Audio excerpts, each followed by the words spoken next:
ఆకాశవాణి ప్రాంతీయ వార్తలు చదువుతున్నది ఎస్ మణి. ముఖ్యాంశాలు: వికసిత ఆంధ్రప్రదేశ్ ఎన్డీఏ ప్రభుత్వంతోనే సాధ్యమని భారతీయ జనతా పార్టీ నాయకులు ప్రధానమంత్రి నరేంద్ర మోదీ పేర్కొన్నారు. అవాస్తవ సమాచారం రాజకీయ పార్టీల దృష్టికి వస్తే తమ సామాజిక మాధ్యమాల నుంచి ఆ సమాచారాన్ని తొలగించాలని కేంద్ర ఎన్నికల సంఘం రాజకీయ పార్టీలను ఆదేశించింది. దేశంలోని 10 రాష్ట్రాలు, కేంద్రపాలిత ప్రాంతాల్లోని 93 స్థానాల్లో ఈరోజు లోక్సభ ఎన్నికల 3వ విడత పోలింగ్ జరగనుంది. తెలంగాణలో పంట నష్టపోయిన రైతులకు 15.81 కోట్ల రూపాయల నిధులను విడుదల చేస్తూ రాష్ట్ర ప్రభుత్వం ఉత్తర్వులు జారీ చేసింది.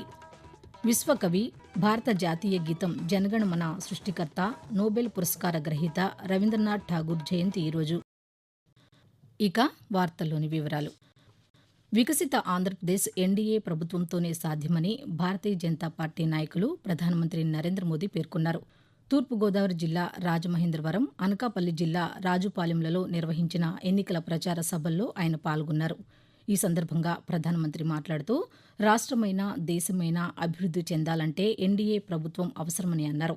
వైసీపీ ప్రభుత్వం రాష్ట్రాభివృద్దికి చేసింది ఏమీ లేదని, కేంద్రం చేపట్టిన అభివృద్ది పనులను రాష్ట్ర ప్రభుత్వం అడ్డుకుందని విమర్శించారు. రాష్ట్ర యువత కోసం ఎన్డీఏ ప్రభుత్వం పనిచేస్తోందన్నారు. ఆంధ్రప్రదేశ్కి ఐఐటి, ఐఐఎం వంటి సంస్థలను మంజూరు చేశామని తెలిపారు. ఆంధ్రప్రదేశ్ భవిష్యత్తు కోసం కూటమికి మద్దతుగా నిలవాలని ప్రజలను ప్రధాని కోరారు. అవాస్తవ సమాచారం ఉందని రాజకీయ పార్టీల దృష్టికి వస్తే 3 గంటల్లోగా వారి సామాజిక మాధ్యమాల నుంచి ఆ సమాచారాన్ని తొలగించాలని కేంద్ర ఎన్నికల సంఘం రాజకీయ పార్టీలకు ఆదేశాలు జారీ చేసింది. సామాజిక మాధ్యమాలను బాధ్యతాయుతంగా, నైతికంగా వినియోగించుకోవాలని సూచించింది. కృత్రిమ మేధని దుర్వినియోగం చేస్తూ అవాస్తవ వీడియోలను ప్రచారంలో పెట్టవద్దని, సామాజిక మాధ్యమాల ద్వారా అవాస్తవ సమాచారాన్ని వ్యాప్తి చేయవద్దని కేంద్ర ఎన్నికల సంఘం కోరింది. ఆంధ్రప్రదేశ్ భూ హక్కు చట్టంపై ప్రతిపక్ష పార్టీలు అసత్య ప్రచారాలు చేస్తున్నాయని వైఎస్సార్ కాంగ్రెస్ పార్టీ అధ్యక్షులు, ముఖ్యమంత్రి వైఎస్ జగన్మోహన్ రెడ్డి అన్నారు. ఎన్నికల ప్రచారంలో భాగంగా కృష్ణా జిల్లా మచిలీపట్నంలో నిన్న ఏర్పాటు చేసిన బహిరంగ సభలో ఆయన మాట్లాడుతూ ఎవరి భూములపై వారికి హక్కులు కల్పించడమే ఈ చట్టం ఉద్దేశమని తెలిపారు. భూముల సర్వేలను పూర్తి చేసి రికార్డులని ఆధునీకరణ చేస్తున్నామన్నారు. రైతులకు అన్ని వివరాలతో భూ హక్కు పత్రాలను అందిస్తామని ముఖ్యమంత్రి స్పష్టం చేశారు. లోక్సభ ఎన్నికల 3వ విడత పోలింగ్ ఈరోజు జరుగుతుంది. ఈ దశలో 10 రాష్ట్రాలు, కేంద్రపాలిత ప్రాంతాల్లోని 93 స్థానాల్లో పోలింగ్ జరుగుతుంది.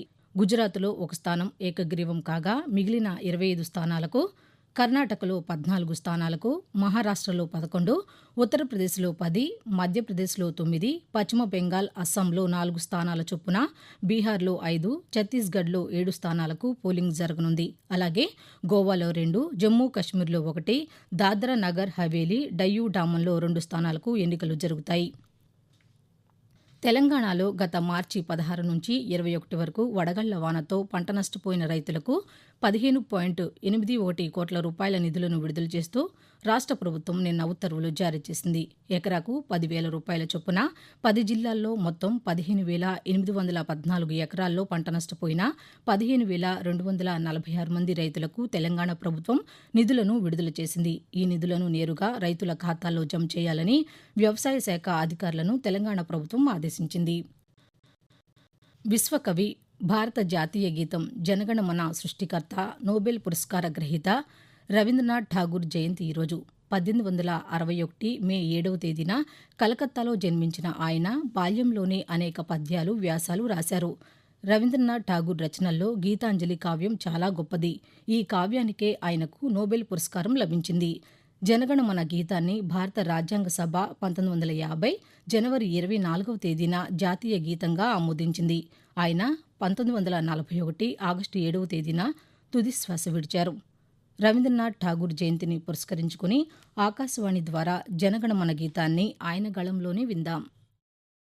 जनगण मन अधिनायक जय हे भारत भाग्य विधाता पंजाब सिंध गुजरात मराठा द्राविड उत्कल बंगा विंध्य हिमाचल जमुना गंगा उत्कल जलधि तरंगा तब शुभ नामे जागे तब शुभ आशीष मागे गाहे तब जय गाथा जनगण मंगलदायक जय हे भारत भाग्य विधाता जय हे जय हे जय हे. ఆకాశవాణి ప్రాంతీయ వార్తలు వింటున్నారు. అసిస్టెంట్ ప్రొఫెసర్లు, డిగ్రీ కళాశాలల లెక్చరర్ల ఉద్యోగాలకు నిర్వహించే తెలంగాణ రాష్ట అర్హత పరీక్ష టీఎస్ సెట్ 2024 నోటిఫికేషన్ను తెలంగాణ ఉన్నత విద్యాశాఖ ముఖ్య కార్యదర్శి బుర్రా వెంకటేశం, ఉన్నత విద్యామండలి చైర్మన్ ప్రొఫెసర్ లింబాద్రి నిన్న విడుదల చేశారు. ఉస్మానియా విశ్వవిద్యాలయం ఆధ్వర్యంలో నిర్వహించే టీఎస్ సెట్కు మే 14వ తేదీ నుంచి ఆన్లైన్ దరఖాస్తులు ప్రారంభమవుతాయి. జూలై 2వ తేదీ దరఖాస్తులకు చివరి తేదీ అని తెలిపారు. తెలంగాణ సెట్ .org వెబ్సైట్ ద్వారా దరఖాస్తులను స్వీకరిస్తారని అధికారులు వెల్లడించారు. ప్రధానమంత్రి నరేంద్ర మోదీ మరోసారి ఆంధ్రప్రదేశ్లో పర్యటించనున్నారు. రేపు ప్రధాని పర్యటన సందర్భంగా విజయవాడ నగరంలో ట్రాఫిక్ మళ్లింపులు చేపడుతున్నట్లు ఎన్టీఆర్ జిల్లా పోలీస్ కమిషనర్ పీహెచ్డీ రామకృష్ణ ఒక ప్రకటనలో తెలిపారు. రేపు సాయంత్రం 6 గంటల నుంచి 8 గంటల వరకు రోడ్ షోలో ప్రధాని పాల్గొంటారని, ఆయన పర్యటించే ప్రాంతాల్లో 2 కిలోమీటర్ల మేర ప్రాంతాన్ని నో ఫ్లయింగ్ జోన్గా ప్రకటించినట్లు తెలిపారు. ప్రధాన రహదారుల్లో సరుకు రవాణా వాహనాలు, భారీ వాహనాలు, ఆర్టీసీ బస్సులు సహా అన్ని వాహనాలకు ట్రాఫిక్ మళ్లింపులు చేయనున్నట్లు చెప్పారు. ప్రధానమంత్రి గన్నవరం విమానాశ్రయం నుంచి పీవీపీ మాల్ వద్దకు రోడ్డు మార్గం ద్వారా చేరుకుంటారని, అక్కడి నుంచి బెంజ్ సర్కిల్ వరకు 1.3 కిలోమీటర్ల దూరం రోడ్ షో నిర్వహిస్తారని తెలిపారు. మొత్తం 5,000 మందితో భద్రతా ఏర్పాట్లు చేశామని వివరించారు. వాతావరణం.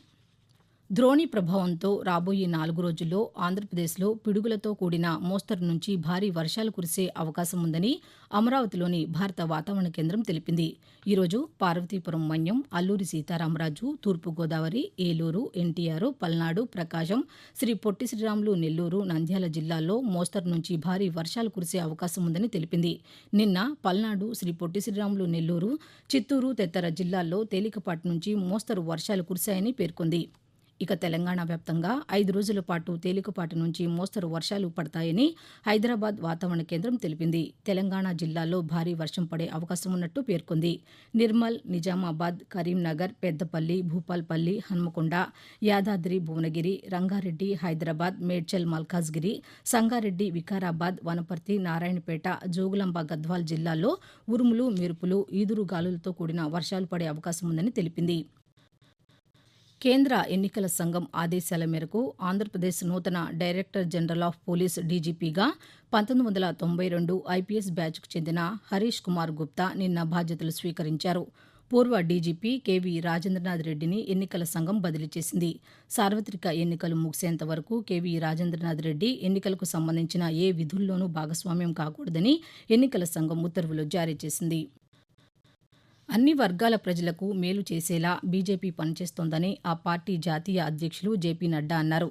తెలంగాణ పెద్దపల్లిలో జరిగిన బహిరంగ సభలో ఆయన మాట్లాడుతూ తెలంగాణలో ప్రధానమంత్రి ఆవాస్ యోజన కింద 4 కోట్ల గృహాలను నిర్మించామని చెప్పారు. గత బీఆర్ఎస్ ప్రభుత్వం ప్రధానమంత్రి ఆవాస్ యోజన పథకాన్ని తెలంగాణలో అమలు చేయడానికి అంగీకరించలేదని, ఇప్పటి కాంగ్రెస్ ప్రభుత్వం కూడా సహకరించడం లేదని అన్నారు. తెలంగాణకు 3 వందే భారత్ రైళ్లు కేటాయించామని, నిజామాబాద్ నుంచి పెద్దపల్లి మీదుగా ఇండోర్కు రైలు ప్రారంభించనున్నామని జేపీ నడ్డా తెలిపారు. వార్తలు ముగించే ముందు ముఖ్యాంశాలు మరోసారి. వికసిత ఆంధ్రప్రదేశ్ ఎన్డీఏ ప్రభుత్వంతోనే సాధ్యమని భారతీయ జనతా పార్టీ నాయకులు ప్రధానమంత్రి నరేంద్ర మోదీ పేర్కొన్నారు.